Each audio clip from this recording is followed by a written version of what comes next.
ओम शांति। ओम शांति। ओम शांति।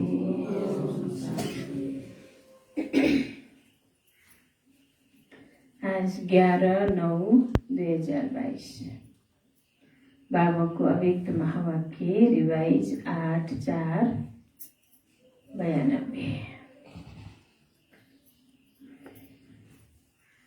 मुख्य पॉइंट, ब्रह्मा बाप से प्यार की निशानी है अव्यक्त फरिश्ता बनना।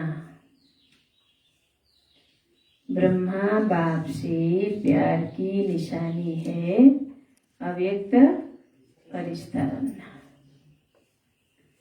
शिव बाबासँग प्यारको निशानी शिव बाबा जस्तै अशरीरी बन्नु।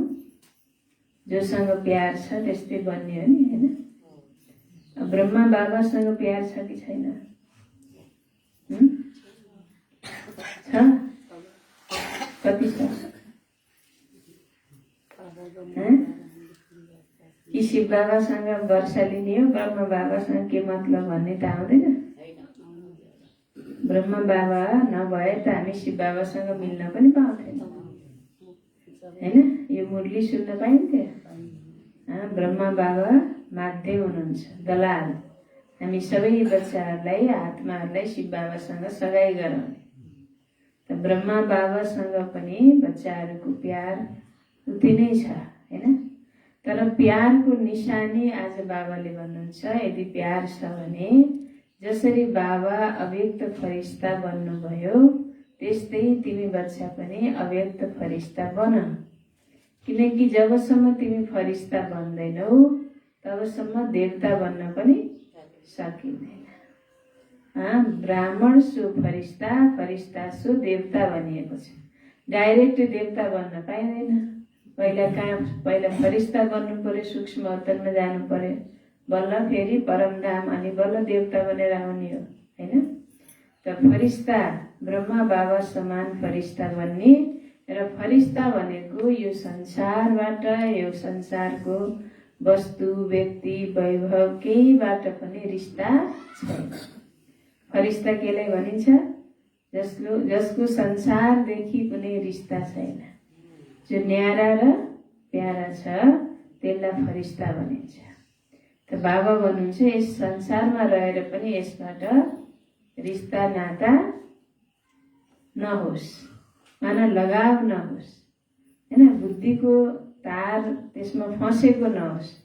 बल्ल बाबा भन्नुहुन्छ तिमी फरिश्ता बन्छौ अनि फरिश्ता सो देवता बन्छौ। र साथसाथमा आज बाबाले तिमी बच्चाहरू डाइरेक्ट शिव बाबाका सन्तान हौ। शिववंशी ब्रह्मा कुमार कुमारी भनिन्छ। अरू दुनियाँमा अरू आत्माहरू, अन्य धर्मका आत्माहरू जति छन् ती धर्म पिताका सन्तान, र बाबा भन्नुहुन्छ तिमी डाइरेक्ट परम पिताका सन्तान हौ। त डाइरेक्ट सन्तानले जति प्राप्ति गर्न सक्छन् त्यति अरूले गर्न सक्दैन, हैन? अरू भनेका बाबा भन्नुहुन्छ तिमी डाइरेक्ट शिव बाबाको बच्चा हुनाको कारणले तिमी कल्प वृक्षमा पनि जडमा ब्राह्मणहरूलाई देखाइएको छ। फेरि ब्राह्मण नै फेरि भविष्यमा गएर देवता बन्छन्। देवता भनेका तना भनेको फेद, हैन? त फेदबाट नै फेरि अरू हाँगा बिगाहरू निस्किन्छन्। त हाँगा बिगाको त डाइरेक्ट कनेक्सन जडसँग हुँदैन, तनासँग हुन्छ। र तनाको डाइरेक्ट सम्बन्ध जडसँग हुन्छ। जड भनेको अब जड र बीज भनेको बाबा हुनुभयो। हामी ब्राह्मण आत्माहरू जडमा तपस्या गरिरहेका छौँ सङ्गम युगमा, र अरू पछि बाबा भन्नुहुन्छ त्यो तनाबाट निस्किन्छन्।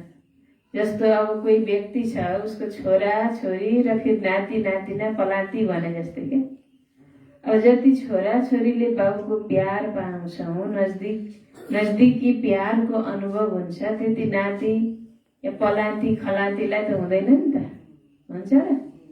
खलाती अनि त्यो खलाती भन्दा नि पछिका जन्मेकाले त देख्न पनि पाउँदैन, पाउँछन्? एउटैका सन्तान त हो नि त, तर त्यो प्यार, त्यो प्राप्ति, त्यो अनुभव उनीहरूले गर्न पाउँदैन। त्यस्तै अरू धर्मका आत्माहरू भनेको त्यस्तै हो। बाबा हुन्छ तिमी देवता धर्मको जुन तना छ तनाबाट अरू निस्किए। र जो क्रिस्चियन छन् उनीहरूले आफ्नो पिता क्राइस्टलाई मान्छन् होइन, धर्म पिताका सन्तान भयो नि। अब बौद्धीले बुद्धलाई मान्छन्, इस्लामीले इब्राहिमलाई मान्छन्।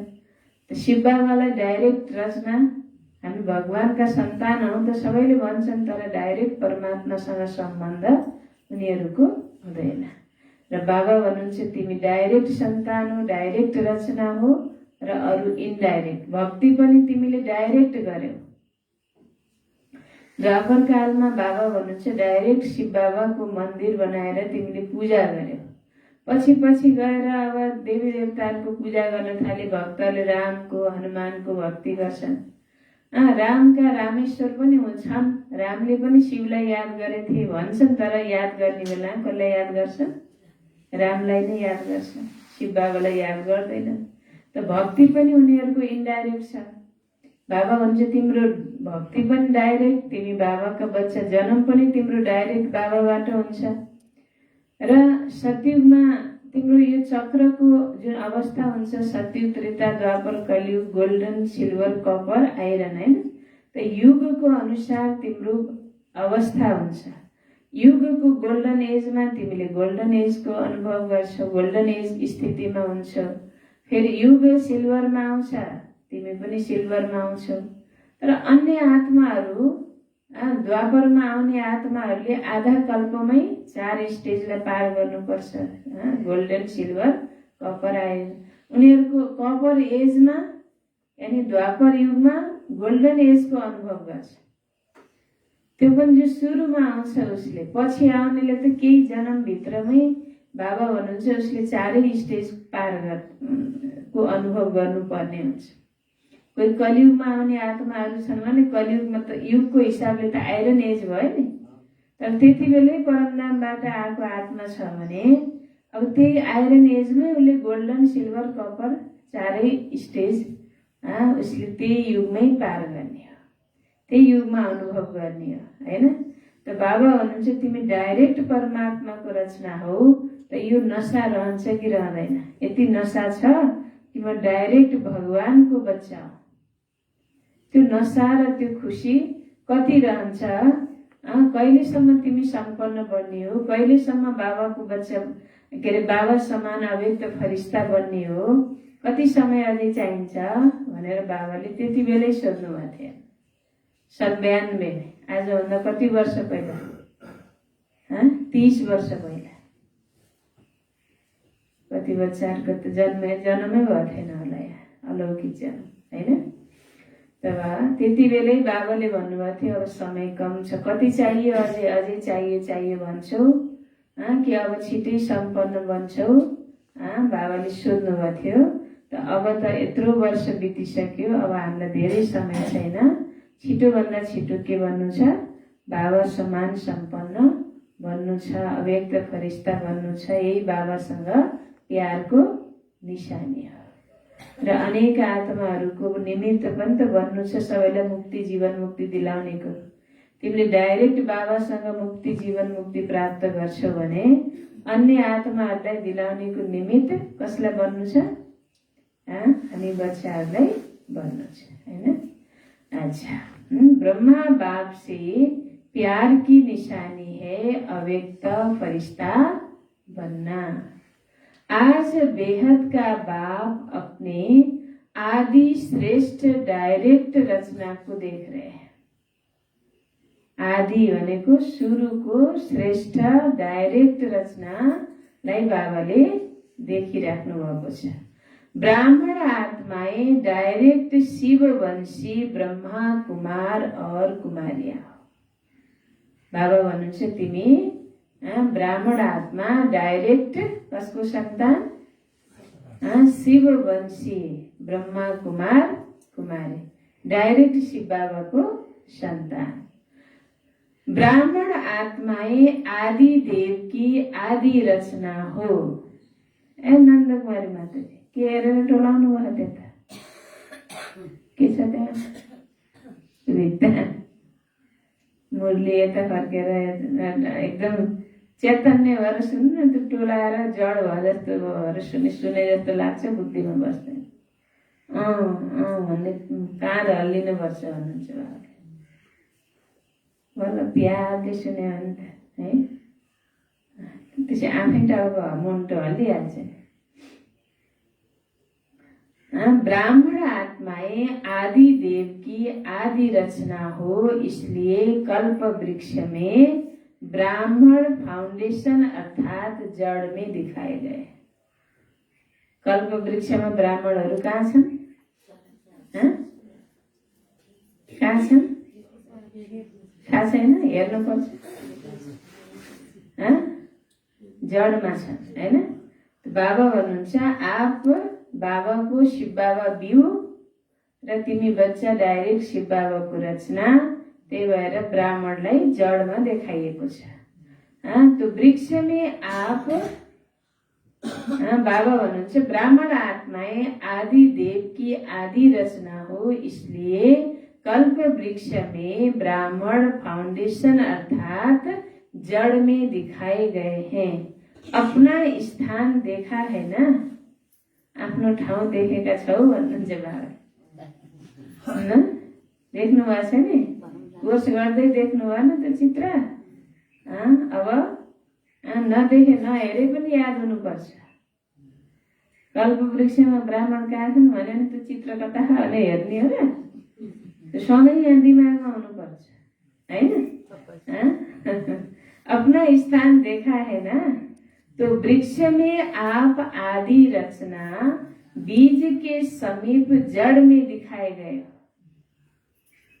कल्प वृक्षमा आप बाबा भन्छ तिमी बाबाको डाइरेक्ट रचना, आदि रचना, सुरुको रचना, त्यही भएर बिउमा एकदम समीप, बाबाको समीप नजिकै।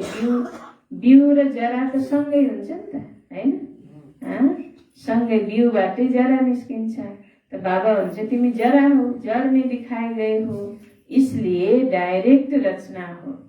अन्य आत्माएं डायरेक्ट माता पिता अर्थात शिव बाप और ब्रह्मा माता अर्थात डायरेक्ट परमात्मा रचना नहीं है। अन्य आत्मा भनेको अन्य धर्मको आत्माहरू बाबा भन्नुहुन्छ डाइरेक्ट शिव बाबा र ब्रह्मा माताको डाइरेक्ट रचना होइनन्।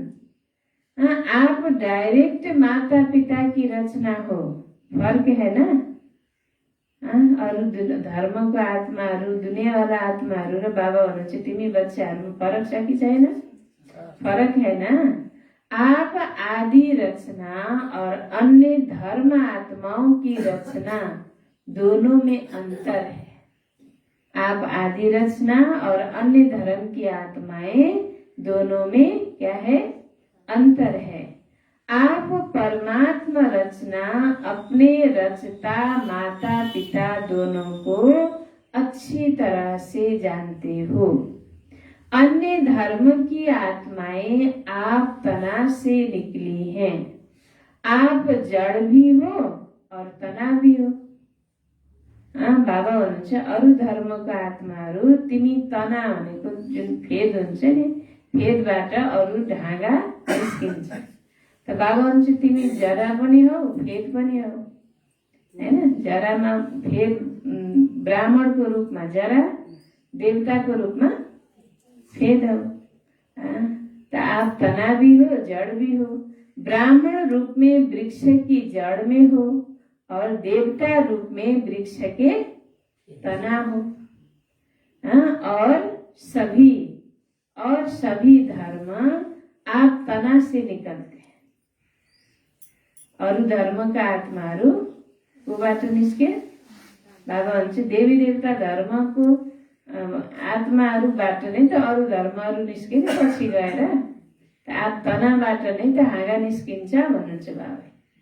अब इब्राहिम आए सबभन्दा पहिला कहाँ जन्मे त नि? सत्युगमा त एक धर्म एक राज्य, अरू धर्म थिए थिए। देवी देवता धर्मका आत्माहरू मात्र विश्वभरि थिए। ती आए त कहाँ जन्मे? कुनै देवकुलकै आत्माको, देवताकै, जुन पछि गएर आफूलाई हिन्दू भने हिन्दूकै घरमा त जन्मे नि त।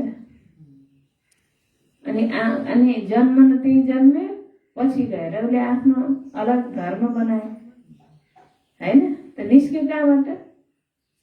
त्यही देवी देवता धर्मबाट। त्यस्तै क्राइस्ट आउँछ, बुद्ध आउँछ। बुद्धको बाबुआमा बौद्धी थिए र?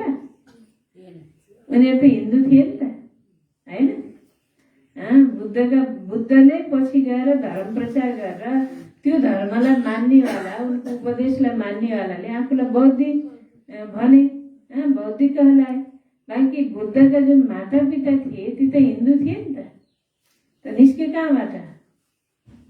हिन्दूबाटै, जो पहिला आदि सनातन देवी देवता धर्म थियो। पछि गएर द्वापरमा अब विकारको प्रवेशता भयो अनि आफ्नो आत्मविस्मृत भए, वशीभूत भए अनि देवता भन्न नसहाएर हिन्दू भन्न थाले हैन? त सबै निस्किने कहाँबाट रहेछ? त्यही देवता धर्मबाटै निस्किने त हो नि। आप वृक्ष की तना हो और सभी धर्म आप तना से निकलते हैं। बुझ्नुभयो कसरी निस्किन्छ? चन्द्र भाइ बुझ्नुभयो र? के बुझ्नुभयो? कहाँबाट निस्किन्छ?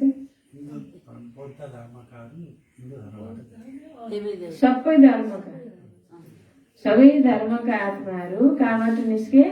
देवी देवता धर्मबाट नै निस्के हैन? तो आप डायरेक्ट रचना का कितना महत्व है।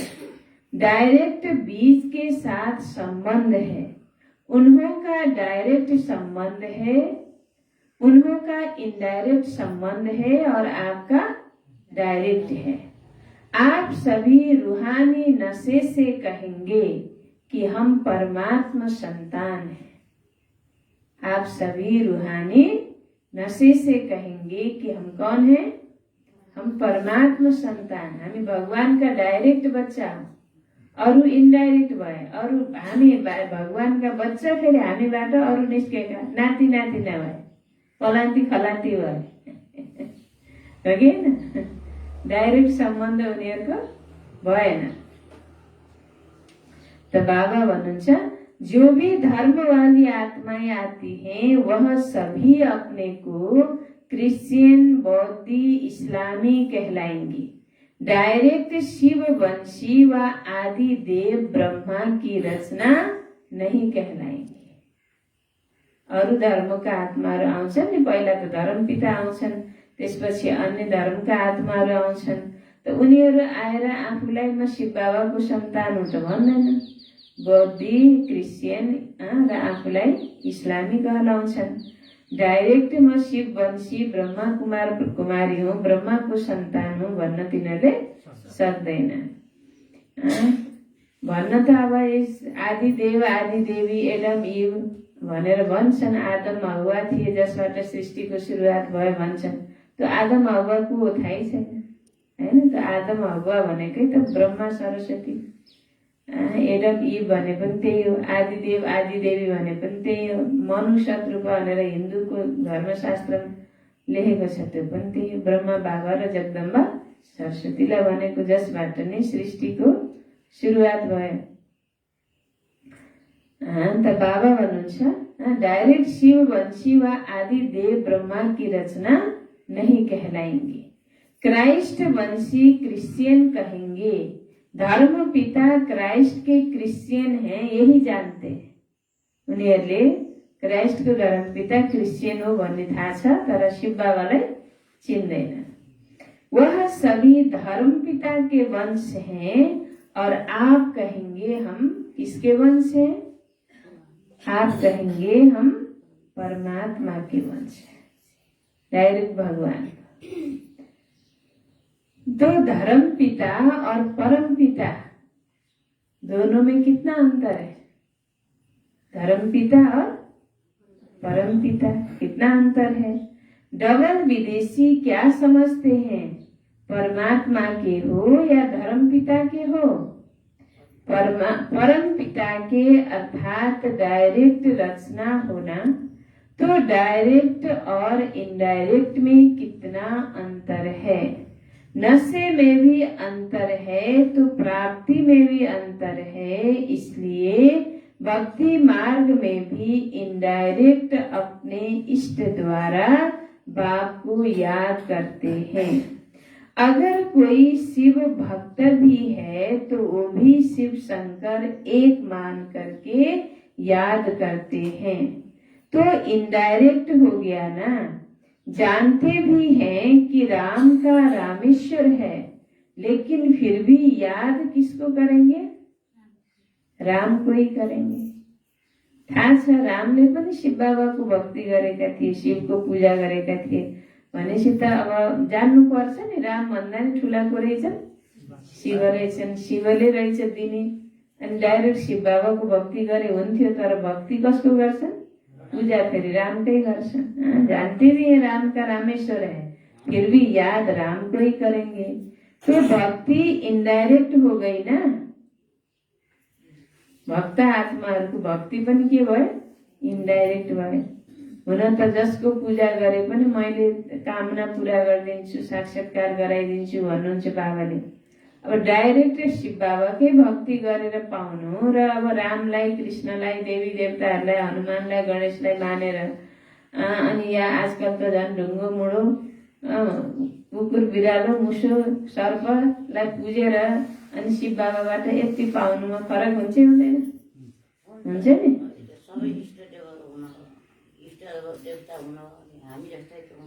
को?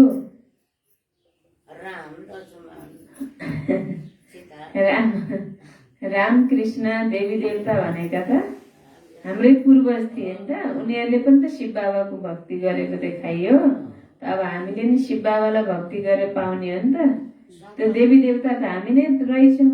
हामीले आफ्नै पूजा गरेर के पाइन्छ? दिने त फेरि पनि शिव बाबाले हो नि। डाइरेक्ट गएर शिव बाबासँग पाउनु, डाइरेक्ट भक्ति गरेर र इनडाइरेक्ट गरेर पाउनुमा फरक हुन्छ। इनडाइरेक्ट गरेपछि के हुन्छ? अब एउटा हुन्छ नि आजकलको राजनीतिमा के, अब डाइरेक्ट मन्त्रालयमा गएर तपाईँले केही सहयोग पाउनु र अब त्यो मन्त्रालयबाट कहाँ कहाँ आउँछ, प्रदेशमा आउँछ, प्रदेशबाट नगरपालिका आउँछ, त्यहाँ कतिले खानु पर्यो अनि बल्ल तपाईँले पाउनुहुन्छ होइन? त्यस्तै अब शिव बाबाले रामलाई दिने, रामले हनुमानलाई, अनि हनुमानले तपाईँलाई बाँटिन्छ बाँडिन्छ, थोरै पाइन्छ होइन? अब शिव बाबाले रामलाई दिने, रामले हनुमानलाई दिने, अनि हनुमानले बल्ल हामीलाई दिने भनेपछि त घट्दै घट्दै गयो नि। अब डाइरेक्ट शिव बाबासँग गरेपछि, सम्बन्ध जोडेपछि पुरै पाइयो। त्यही हो क्या। अच्छा, तो बाबा भन्छ तो भक्ति भी इनडायरेक्ट हो गई ना, क्योंकि भक्त आत्माओं की रचना भी पीछे की आत्माएं हैं। आप डायरेक्ट परमात्मा वंशी आत्माएं हो। द्वापर में भक्ति भी करते हो तो बिना पहचान के भी पहले शिव बाप की भक्ति करते हो। बाबा भन्नुहुन्छ द्वापर युगमा नचिने पनि सबभन्दा पहिला देवी देवता धर्मका आत्माहरूले कसको पूजा गरे? शिव बाबाको पूजा गरे। पहिला त एक शिव बाबाको मात्रै भक्ति हुन्थ्यो नि त, पछि गएर देवी देवताहरूको भक्ति हुन थाल्यो। उसिँढीको चित्रमा के देखाएको छ? त्यही देखाएको छ। राजा विक्रमादित्यले हिराको शिवलिङ्ग बनाएर पूजा गरे पहिला, अनि पछि पछि पछि गएर देवी देवताहरूको पूजा गर्न थालियो। त नजाने पनि तिमीले बाबा भन्नुहुन्छ त्यो विक्रमादित्य भनेको को हो र? ब्रह्म बाबाको आत्मा त हो नि, द्वापरको सुरुमा होइन? त बाबा भन्नुहुन्छ तिमीले सुरुमा नजानेर पनि शिव बाबाकै भक्ति गर्यौ। ब्रह्मा विष्णु शंकर यह सूक्ष्म देवताओं की पूजा पीछे शुरू होती है, आदि में नहीं। तो अन्य आत्माएं रचना भी इनडायरेक्ट आत्माओं द्वारा है और भक्ति में भी इनडायरेक्ट भक्ति है। और आप डायरेक्ट भक्त हो, इनडायरेक्ट नहीं, अर्थात शिव की पूजा ही आरंभ करते हो। सबभन्दा पहिला पूजा पनि शिव बाबाकै गर्छौ। बच्चा भने पहिला तिमी शिव बाबाकै बन्छौ ब्रह्मद्वारा। रचना पनि डाइरेक्ट, भक्त पनि डायरेक्ट। तो प्राप्ति में भी देखो, आप डायरेक्ट आत्माओं अर्थात डायरेक्ट रचना को अनेक जन्मों के लिए वर्षा जीवन मुक्ति का मिलता है। अन्य आत्माओं को जीवन मुक्ति का वर्षा इतने समय का नहीं मिलता है। आपकी जीवन मुक्ति आधा कल्प चलती है। बाबा हुनुहुन्छ वर्षा प्राप्ति पनि कति फरक छ। तिमी डाइरेक्ट आत्माहरूको जुन डाइरेक्ट रचनाको वर्षा छ त्यो मुक्ति जीवन मुक्तिको वर्षा अनेक जन्मको लागि पाउँछ हैन। एकदम आधा कल्पसम्म जीवन मुक्ति पाउँछ, अरूले त एकैछिन पाउने हो। बुझ्नुभयो नि? अन्य आत्माओं को जीवन मुक्ति का वर्षा इतने समय का नहीं मिलता है। आपकी जीवन मुक्ति आधा कल्प चलती है। सत्युग त्रेता आधा कल्पसम्म जीवन मुक्त अवस्था है, तो जीवन मुक्ति को वर्षा मिल्छ। और अन्य आत्माओं को जीवन मुक्ति और जीवन बंध दोनों ही आधा कल्प के अंदर मिलती है। तिम्रो आधा कल्पसम्म जीवन मुक्ति मात्रै हुन्छ। जब तिमी जीवन बन्धनमा आउन सुरु हुन्छौ द्वापरबाट, त्यति बेला अरू आत्माहरू जीवन मुक्ति त्यति बेला आउँछन्, त्यति बेला उनीहरूको जीवन मुक्ति हुन्छ। र आधा कल्प भित्रै दुई युगमै द्वापर कलियुगमै जीवन मुक्ति र जीवन बन्ध दुईटै प्राप्ति गर्छन्। उनीहरू दुईटै अवस्थाको अनुभव गर्छन्। बाबा भन्नुहुन्छ अन्य आत्माओं को जीवन मुक्ति और जीवन बंध दोनों ही आधा कल्प के अंदर मिलता है, वह भी द्वापर से आदि वाली आत्माओं को। त्यो पनि कसलाई? द्वापरको सुरुमा आउने आत्मालाई पनि आधा कल्पमा दुईटै प्राप्ति हुन्छ हैन। तर पछि आउने वालालाई त्यो पनि हुँदैन, अझै कम हुन्छ। पीछे वाली आत्माओं को तो थोड़े जन्मों में ही दोनों ही प्राप्ति होती है। और विशेषता यही है कि आपकी जीवन मुक्ति अर्थात गोल्डन सिल्वर एज चक्र के भी गोल्डन सिल्वर एज पर प्राप्त होता है। त्यति बेला बाबा हुन्छ तिम्रो जब जीवन मुक्त अवस्था हुन्छ, गोल्डन एज अवस्था हुन्छ, त यो सृष्टि चक्रको पनि युगको अवस्था पनि गोल्डन एज हुन्छ र सिल्भर एज हुन्छ। आधा कल्प दुई युग हैन। तिमी गोल्डन एज हुँदा सृष्टि पनि गोल्डन एजमा हुन्छ, तिमी सिल्भर एजमा हुँदा सृष्टि पनि सिल्भर एजमा हुन्छ। तर जब सृष्टि द्वापर कपर एजमा पुग्छ, द्वापरमा पुग्छ, त अरू धर्मका आत्माहरू आउँछन्, त कपर एजमा उनीहरूको गोल्डन एज हुने भयो क्या। बुझ्नुभयो नि? तिम्रो गोल्डन एजमै गोल्डन एज, उनीहरूको कपर एजमा गोल्डन एज, फेरि त्यही कपर एजमा सिल्भर एजको पनि अनुभव हुन्छ, अवस्था त्यसैमा पार गर्ने। अनि आइरन एजमा फेरि सिल्भर कपर आइरन दुई युगमा चार अवस्था पार गर्ने भयो। र हामीले चारै युगमा चार अवस्था पार गर्ने भयो। कति फरक भयो बुझ्नुभएको छैन? थोड़े पाउने भयो कि। तो वो भी द्वापर से आदि वाली आत्माओं को, पीछे वाली आत्माओं को तो थोड़े जन्मों में दोनों प्राप्ति होती है। अझै पछि आउने आत्माहरू हुन्छन्, कोही कलियुगमा आउने, कोही कलियुगमा पनि अझै लास्टमा कोही एक जन्म लिने आत्मा नै छन् भन्नुहुन्छ बाबाले। तो एक जन्म लिने आत्मा त एक जन्ममै गोल्डन सिल्भर कपर आइरन चारै अवस्था उसले पार गर्नु पर्यो।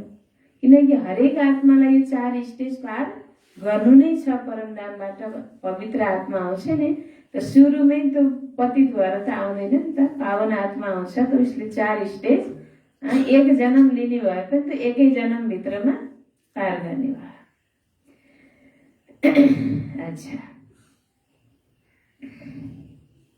आपकी गोल्डन एज है तो युग भी गोल्डन एज है, प्रकृति भी गोल्डन एज है। चक्र को अच्छी तरह से जानते हो ना। और अन्य आत्माओं की जब गोल्डन एज है तो युग कॉपर एज या आयरन एज है।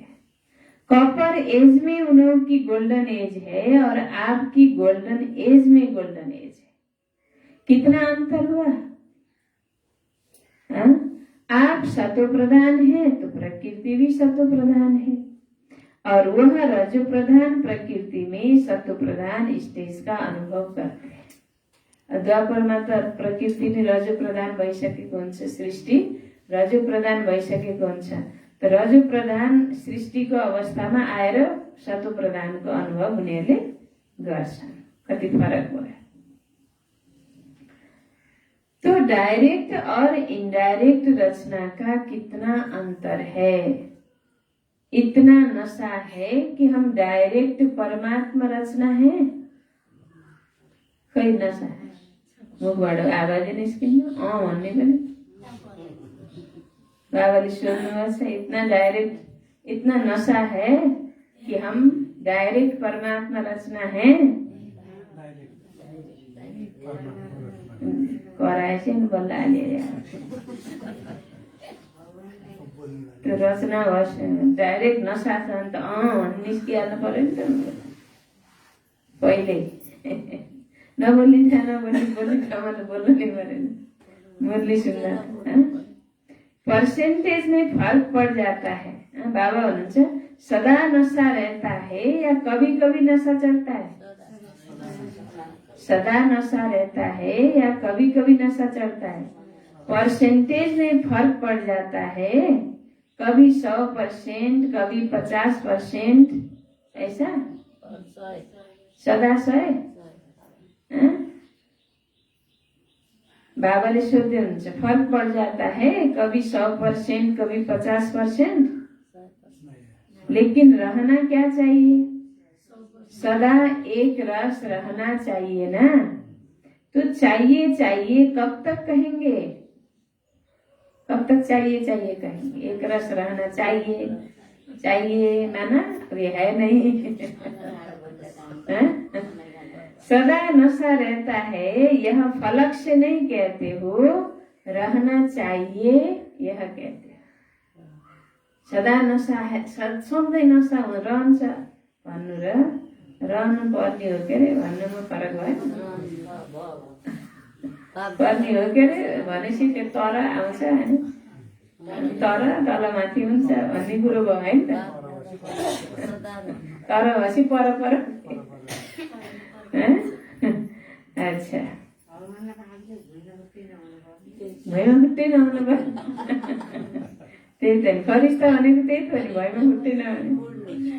तो बाबा भन्नुहुन्छ फलक से नहीं कहते हो कि सदा रहता है, रहना चाहिए कहते हो।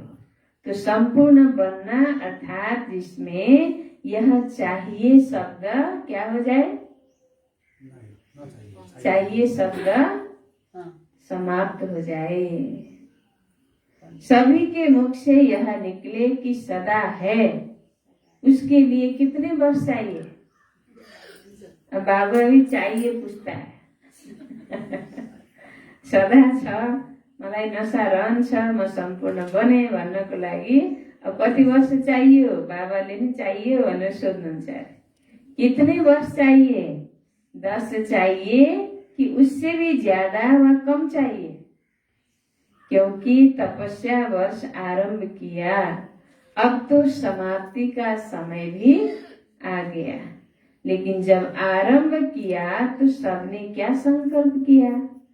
संपन्न बन जाएंगे, यही सोचा था ना। वर्ष तो समाप्त हुआ, लेकिन आप संपन्न हो गए या होना है? वर्ष तो समाप्त हुआ, लेकिन आप संपन्न हो गए या होना है? और वर्ष चाहिए? बाबा सोध्नुहुन्छ और वर्ष चाहिए? औरों को चैलेंज करते हो कि सेकंड में मुक्ति, जीवन मुक्ति का वर्षा लो, या कहते हो 25 वर्ष में लो? अरूलाई ज्ञान दिने बेला मुक्ति जीवन मुक्तिको वर्षा 1 सेकेन्डमा लिनुहोस् भन्छौ कि 25 वर्षमा लिनु या 12 महिनामा? कितने बाबा भन्नुहुन्छ के भन्छौ? सोध्नु भएको छ बाबा।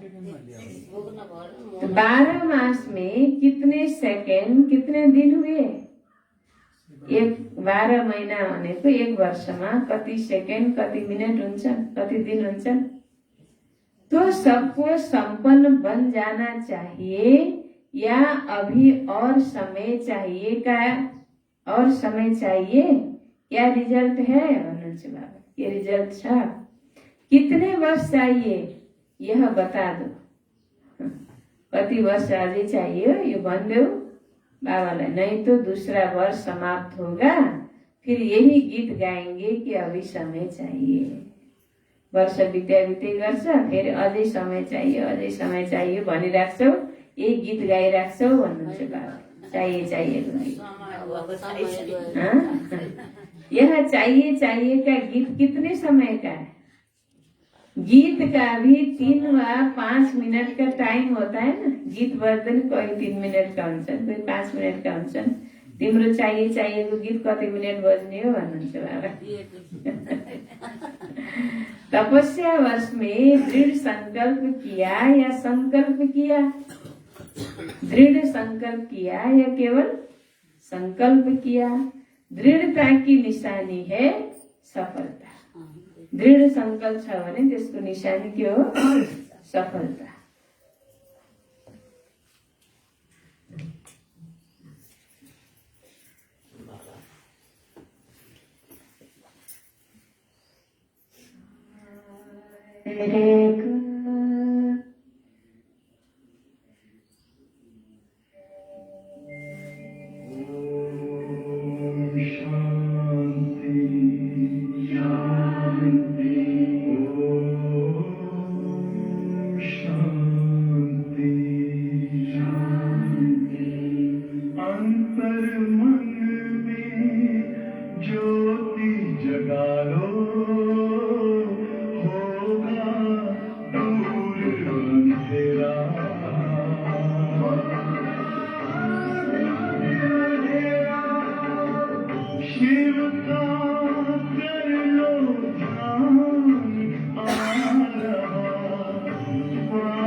ओम शांति।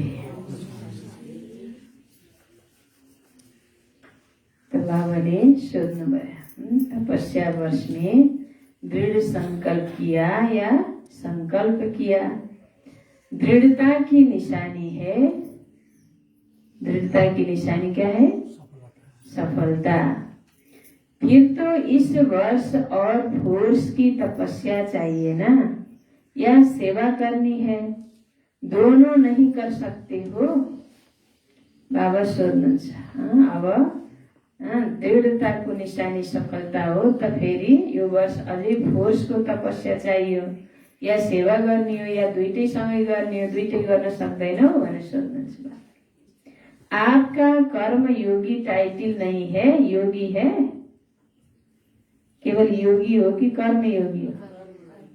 टाइटल के हो? कर्म योगी।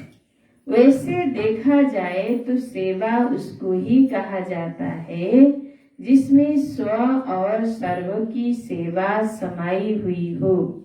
दूसरे की सेवा करे और अपनी सेवा में अलवेले हो जाए तो उसको वास्तव में यथार्थ सेवा नहीं कहेंगे।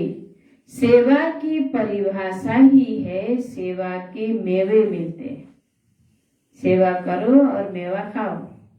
सेवा को फल के मिल्छ? मेवा।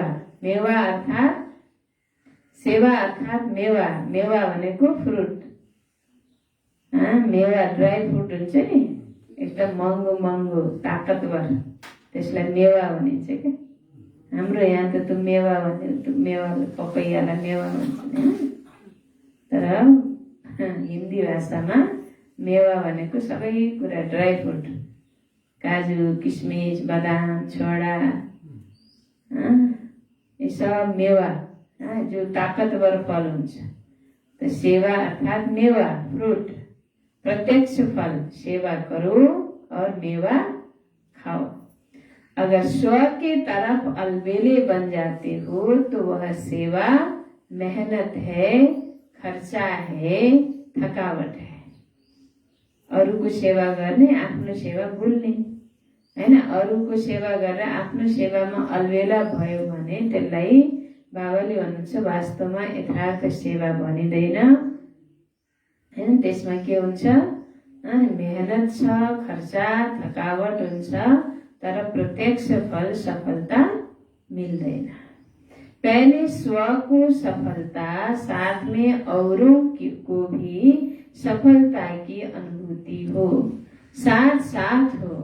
स्व को हो, औरों को नहीं हो तो भी यथार्थ सेवा नहीं है, और औरों को हो, स्व को नहीं हो तो भी यथार्थ सेवा नहीं हो। आफूलाई पनि होस्, अरूलाई पनि होस्। अरूलाई हुने, आफूलाई नहुने नि भएन। आफूलाई हुने, अरूलाई नहुने भएर पनि भएन, सँगै होस्। तो औरों को हो, स्व को नहीं हो तो भी यथार्थ सेवा नहीं है। तो सेवा में सेवा और योग दोनों ही साथ साथ क्यों नहीं रहता? उसका कारण क्या है? सेवामा सेवा र योग सँगै किन रहँदैन? त्यसको कारण के होला? एक को देखते हो तो दूसरा ढीला हो जाता है। त्यसको कारण बाबाले भन्दै हुनुहुन्छ। एक को देखते हो तो दूसरा ढीला होता है, दूसरे को देखते हो तो पहला ढीला होता है। एक आपसमा एक अर्कालाई देखेर लुज हुने के अलबेलापन। ढिला भनेको लुज, अलबेला। त्यो भएको ती पुराना नै यस्तै छन् के। पुरानाले नि के पो गरे हन्, मैले नि त यतिको गरेकै छु। अर्कालाई हेरेर के हुन्छ? लुज हुने हैन, ढिला हुने, अलबेलापनमा आउने। दूसरे को देखते हो तो पहला ढीला होता है। इसका कारण क्या है? कारण है कि सेवा के प्लान यानी योजना तो बहुत अच्छे बनाते हो, लेकिन प्लान यानी स्वच्छ बुद्धि बन प्लान नहीं बनाते। बाबा भन्नुहुन्छ सेवामा योग सँगसँगै नहुनुको कारण एउटालाई हेरेर अर्को ढिला हुन्छ, लुज हुन्छ, अलबेलापनमा आउँछ हैन। र फेरि त्यो अलबेलापनको पनि कारण बाबाले भन्नुभयो, सेवाको प्लेन त बनाउँछन् तर प्लेन बुद्धि भएर, स्वच्छ बुद्धि भएर बनाउँदैन। कहीँ न कहीँ सेवामा पनि कम्पिटिसनको भाव, या म एकदम सिपालु छु भन्ने देखाउनेको भाव, या अरू कुनै न कुनै एउटा निस्वार्थ निसङ्कल्प सेवा गर्नु मेरो एउटा धर्म हो, लक्ष्य हो भनेर सेवा गर्नु र नाम मान सान पद पोजिसन कमाउनको लागि सेवा गर्नु फरक हुन्छ हुँदैन हैन। त प्लेन बुद्धि नभएको भनेको त्यही हो क्या, सफा नभएको, कहीँ न कहीँ केही न केही कपट छ, ईर्ष्या छ, एकअर्कासँग कम्पिटिसनको भावना छ। त्योभन्दा म अगाडि जाऊँ, त्यसलाई निचाकिराम, त्योभन्दा म जान्ने सुनिसु भन्छु, सबैले मलाई राम्रो भनुन् भन्ने पनि हुन्छ कि कसै कसैको भावना हैन।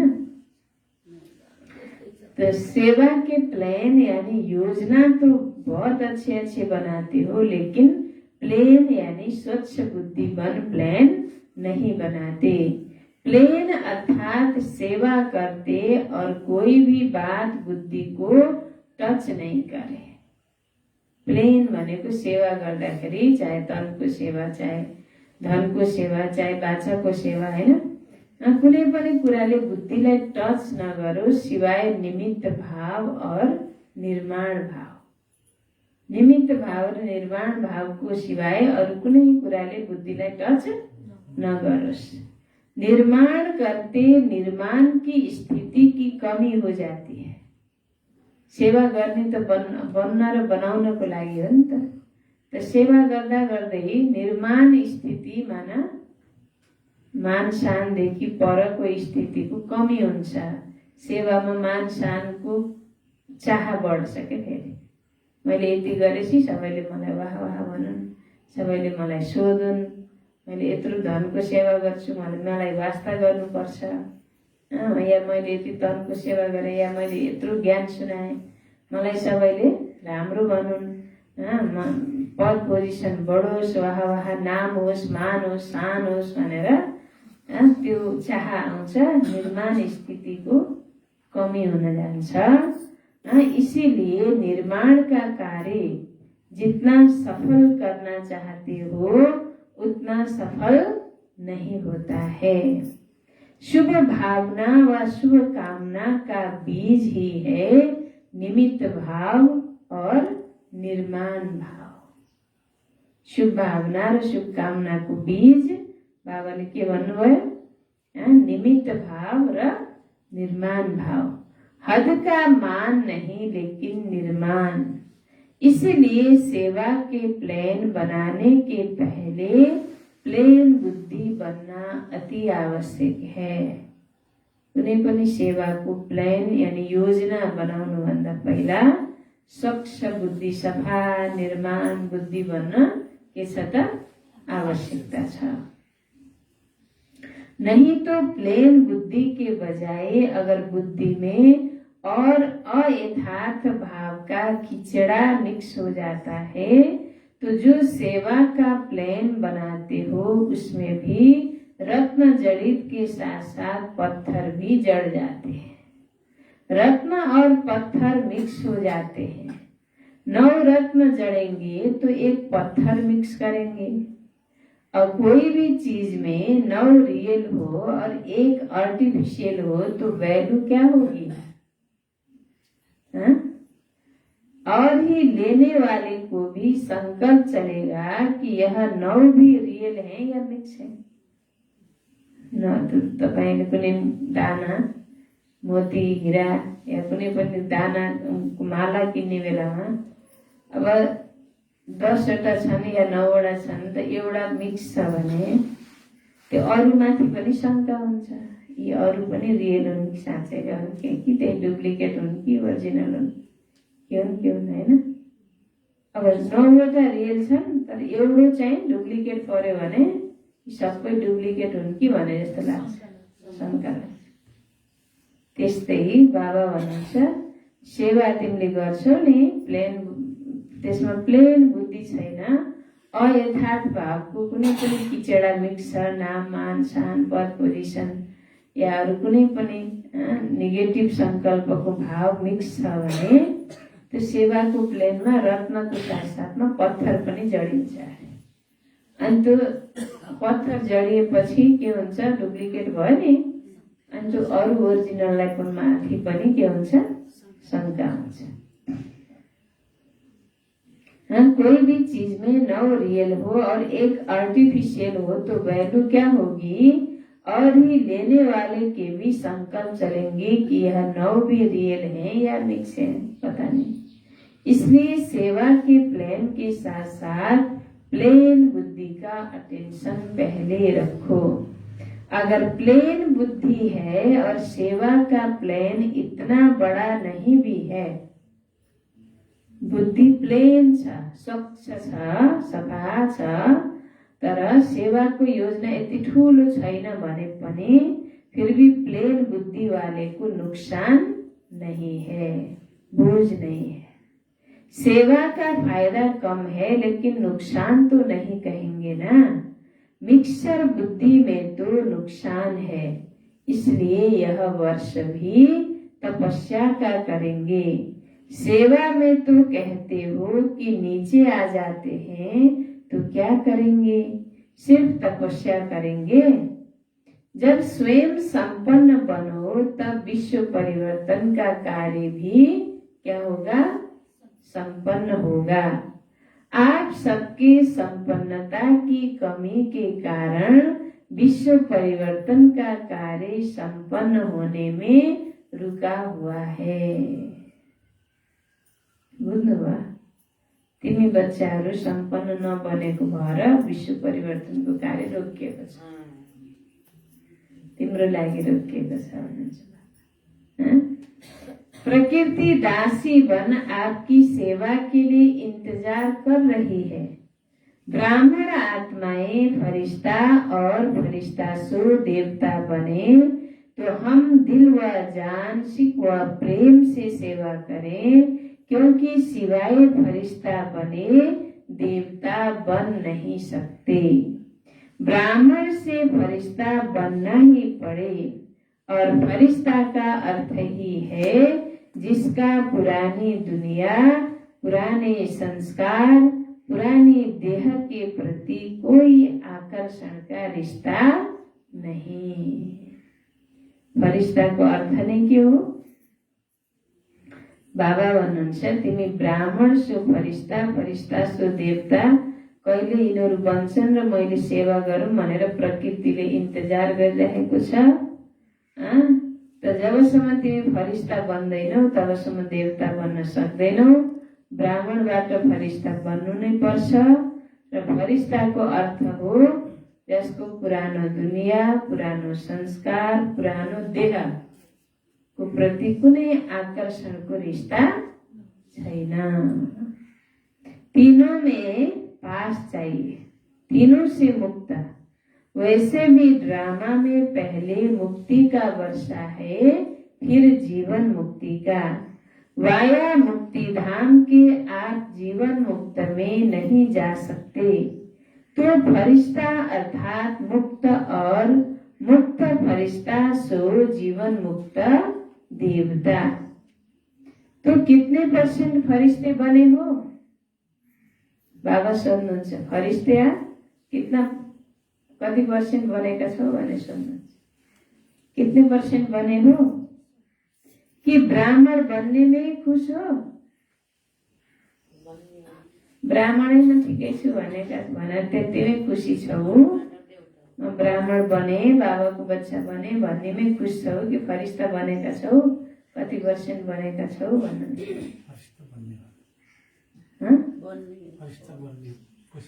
खुसी छ, अहिले बनेको छैन। कति % बन्नुभयो?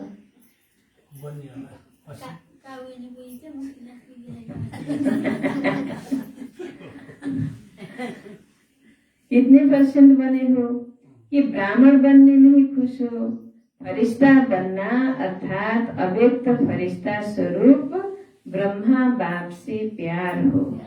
जिसका फरिश्ता स्थिति से प्यार नहीं तो आप ब्रह्मा बाप, जिसका फरिश्ता स्थिति से प्यार नहीं तो ब्रह्मा बाप नहीं मानता है कि मेरे से प्यार है। प्यार का अर्थ ही है समान बनना।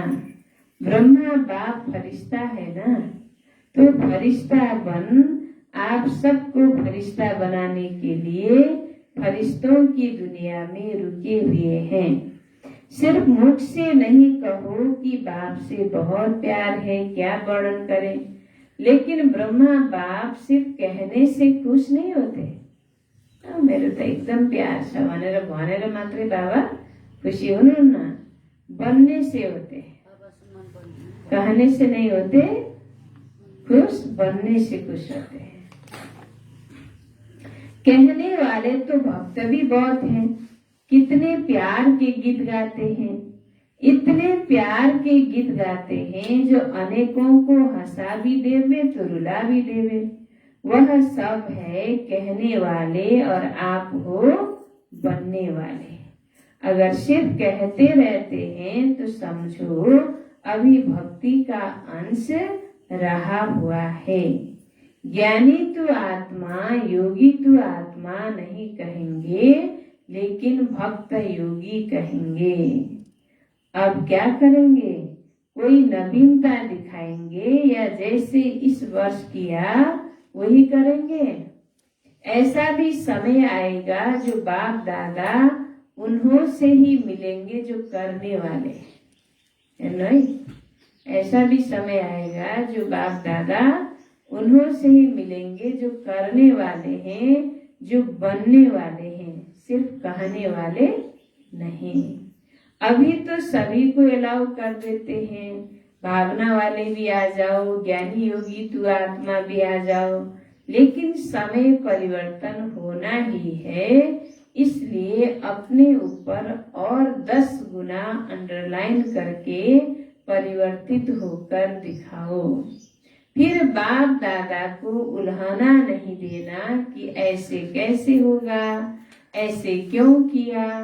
आप पुरुषार्थ में स्ट्रिक्ट नहीं होते हो तो बाप को स्ट्रिक्ट होना ही पड़ेगा। अभी तो बाप के प्यार स्वरूप से चल रहे हो, पल रहे हो, लेकिन सद्गुरु का रूप धर्मराज नहीं। सद्गुरु की आज्ञा सिर माथे गाया हुआ है।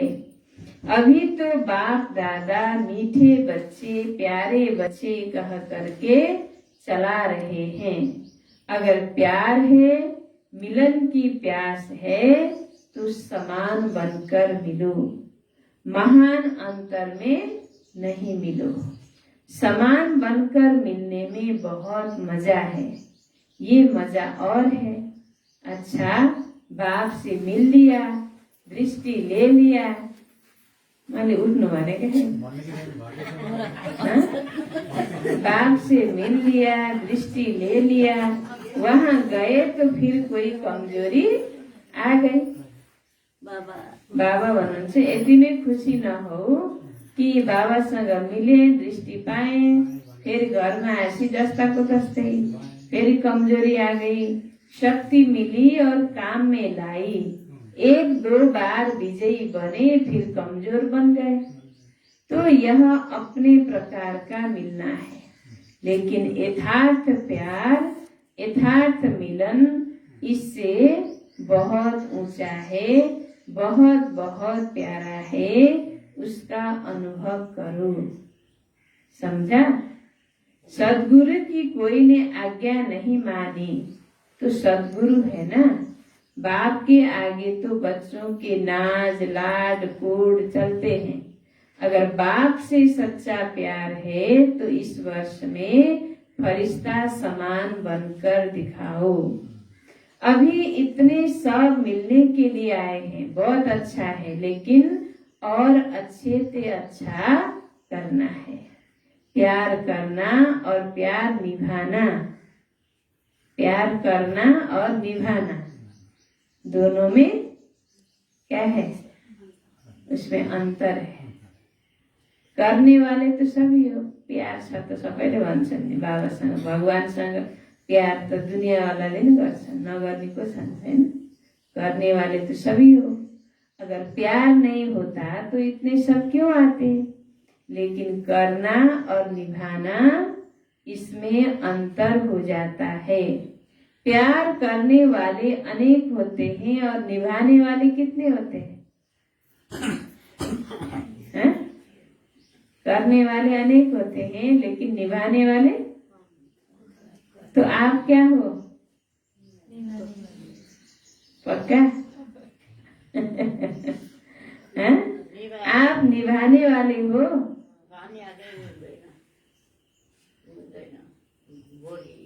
तो बत्ती निभाउने भने आउँछ यो बुढिया भाइ।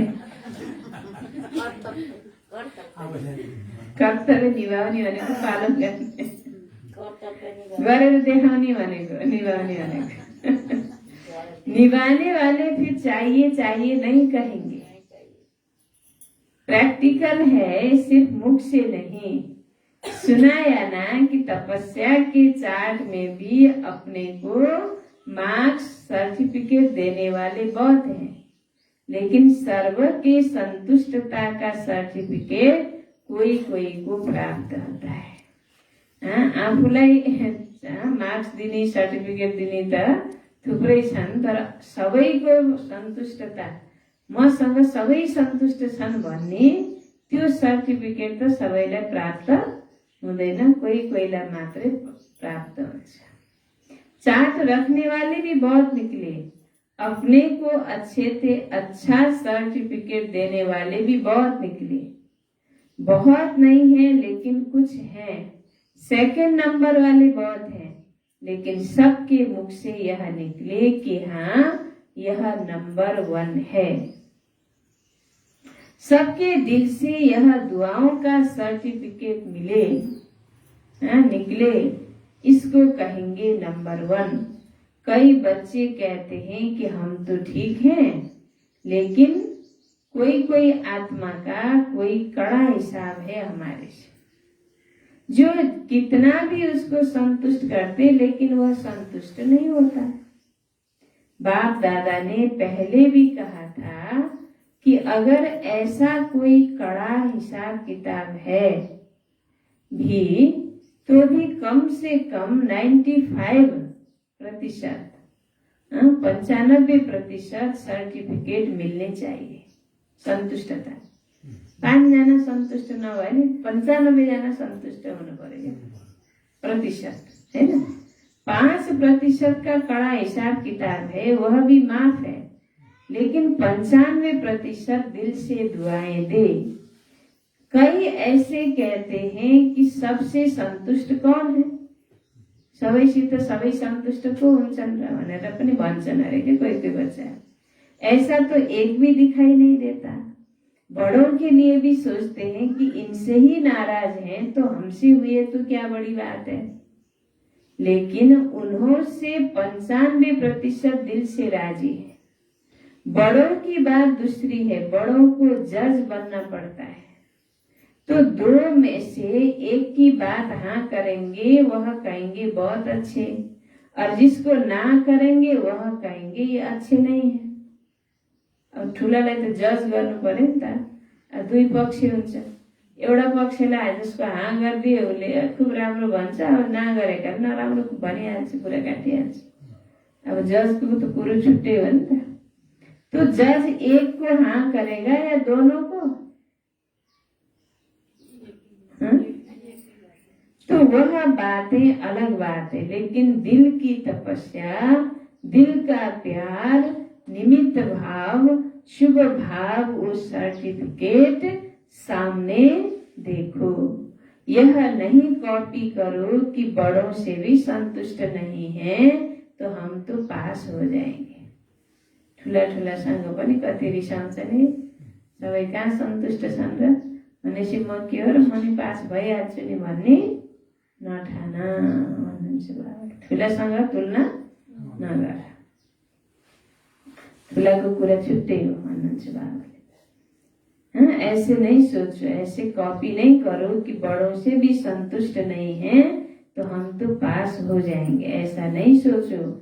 95% अगर संतुष्ट है तो नंबर मिल जाएगा। मेरो व्यवहार मेरो चालचलन, मेरो सेवा देखेर स्वभाव संस्कार सबै कुरासँग 95% सन्तुष्ट छन्। 5% बाई चान्स कसैसँग कडा हिसाब किताब छ, उसलाई जति सन्तुष्ट गर्नु खोजे नि हुँदैन भने त्यो 5% माफ छ भन्नुहुन्छ बाबा। त्यो आफै त्यो व्यक्ति आफै राम्रो गर्दा गर्दा पनि त्यो नेगेटिभ प्रवृत्तिको छ भने सन्तुष्ट हुँदैन हैन, त्यो आफै त्यस्तो छ भने। तर 95%ले त सर्टिफिकेट दिनु पर्यो भन्नुहुन्छ बाबा। उनीहरूको दिलबाट त दुआ निस्कोस्, बल्ल त पास भइन्छ, बल्ल नम्बर मिल्छ। सम्झा? सम्झा? अच्छा,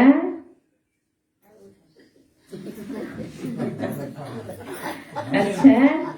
चारों ओर के आदि पिता के आदि रचना, चारों ओर के आदि पिता के आदि रचना, डायरेक्ट रचना, श्रेष्ठ आत्माएं, सर्व जीवन मुक्त का वर्षा, अनेक जन्म प्राप्त करने वाली आत्माएं, सर्व ब्राह्मण सो फरिश्ता, फरिश्ता सो देव आत्मा बनने वाली अधिकारी आत्माएं, सदा प्लेन बुद्धि बन सेवा के प्लान में सफलता प्राप्त करने वाली आत्माएं, बाप से सच्चा स्नेह, सच्चा प्यार निभाने वाली, बत्ती निभाने है ना माता जी, बाबा से सच्चा प्यार निभाने वाली आत्मा है। निभाने भने तो निभाउने भनेको गरेर देखाउने के प्रैक्टिकल है ना।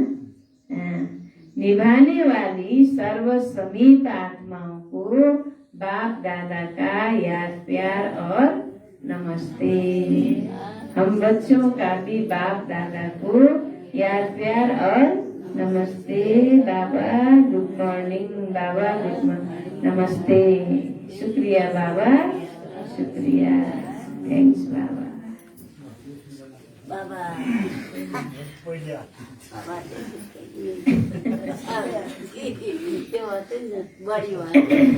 अच्छा, वरदान। कंट्रोलिंग पावर द्वारा तूफान को भी तोहफा बनाने वाले, कंट्रोलिंग पावर द्वारा तूफान को भी तोहफा बनाने वाले यथार्थ योगी भव। कंट्रोलिंग पावर भनेको थाहा छ नि, कंट्रोल गर्ने। कंट्रोलिंग पावर द्वारा तूफान को भी तोहफा बनाने वाले यथार्थ योगी भव। विस्तार। यथार्थ व सच्चा योगी वह है, यथार्थ व सच्चा योगी वह है जो अपनी बुद्धि को एक सेकंड में, जो अपनी बुद्धि को एक सेकंड में जहां और जब लगाना चाहे वहां लगा सके।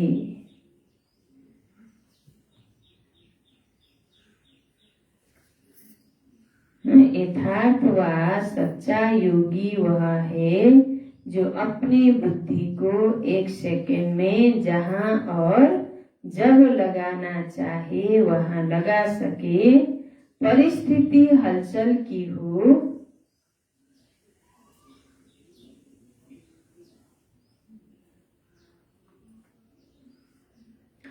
परिस्थिति हलचल की हो, वायुमंडल तमोगुणी हो, वायुमंडल तमोगुणी हो, माया अपना बनाने का प्रयत्न कर रही हो,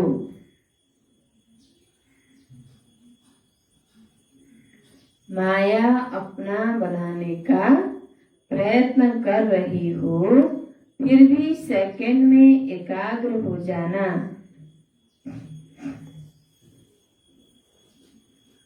फिर भी सेकंड में एकाग्र हो जाना,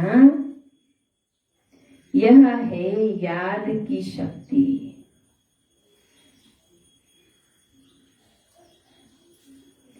यह है याद की शक्ति।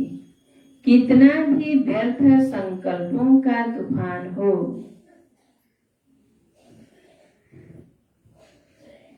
कितना भी व्यर्थ संकल्पों का तूफान हो, लेकिन सेकंड में तूफान आगे बढ़ने का तोहफा बन जाए। तोहफा बने को गिफ्ट, सौगात, उपहार।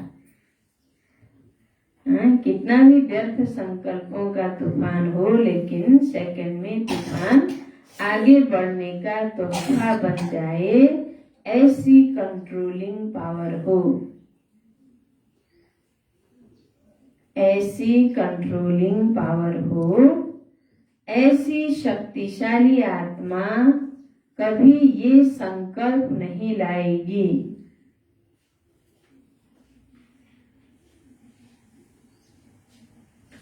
ऐसी शक्तिशाली आत्मा कभी ये संकल्प नहीं लाएगी कि चाहते तो नहीं है लेकिन हो जाता है।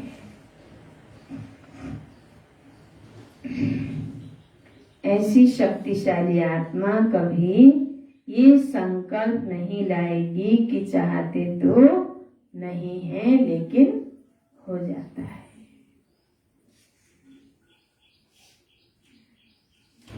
फिर एक पटक वरदान सुनो। कंट्रोलिंग पावर द्वारा तूफान को भी तोहफा बनाने वाले यथार्थ योगी भव। दिन भर आज के याद रखने में को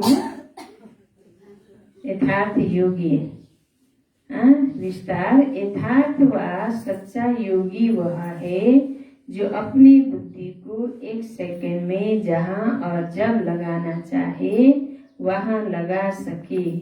परिस्थिति हलचल की हो, वायुमंडल तमोगुणी हो, माया अपना बनाने का प्रयत्न कर रही हो, फिर भी सेकंड में एकाग्र हो जाना, यह है याद की शक्ति। कितना भी व्यर्थ संकल्पों का तूफान हो, लेकिन सेकंड में तूफान आगे बढ़ने का तोहफा बन जाए, ऐसी कंट्रोलिंग पावर हो, ऐसी शक्तिशाली आत्मा कभी ये संकल्प नहीं लाएगी कि चाहते तो नहीं है लेकिन हो जाता है। स्लोगन। योग युक्त और युक्ति युक्त कर्म करने वाले ही विघ्न प्रूफ बन सकते हैं। योग युक्त और युक्ति युक्त कर्म करने वाले ही क्या बन जाते? विघ्न प्रूफ बन जाते। योग युक्त और युक्ति युक्त कर्म करने वाले ही विघ्न प्रूफ बन सकते हैं। विघ्न प्रूफ बने को विघ्न आउन बंद नआउने के विघ्न आउँदै जीवनमा आउँदै नआउने, पस्दै नपस। वाटर प्रूफ घडी भन्छ नि, भित्र पानी पस्दैन, जति पानी भिजायो डुबायो। त्यस्तै विघ्न प्रूफ आत्मा जति समस्याको बीचमा भए पनि उसलाई समस्या आउँदैन। योग युक्त और युक्ति युक्त कर्म करने वाले ही विघ्न प्रूफ बन सकते हैं। अच्छा, ओम शांति। मुरली में आज के बनूंगा बाबाले, आप कौन से बच्चे हो? डायरेक्ट परमात्मा की रचना, डायरेक्ट परमात्मा की रचना, डायरेक्ट शिववंशी ब्रह्मा कुमार कुमारियां, डायरेक्ट वर्षा प्राप्त करने वाली आत्माएं, मुक्ति जीवन मुक्ति का है ना। अव्यक्त फरिश्ता बाबा समान बन्ने आत्मा छिटो भन्दा छिटो बन्नु पर्यो। आज सारा दिन, आज मात्रै होइन, आज विशेष, बाँकी त सधैँ याद राख्नु छ। के याद राख्ने? म को हो? डाइरेक्ट परमात्मा वंशी, परमात्माको रचना, परमात्मा रचना डाइरेक्ट शिव बाबाको बच्चामा आत्मा। कल्प वृक्षको जड र तनाव। यो याद राख्ने। ओम शान्ति।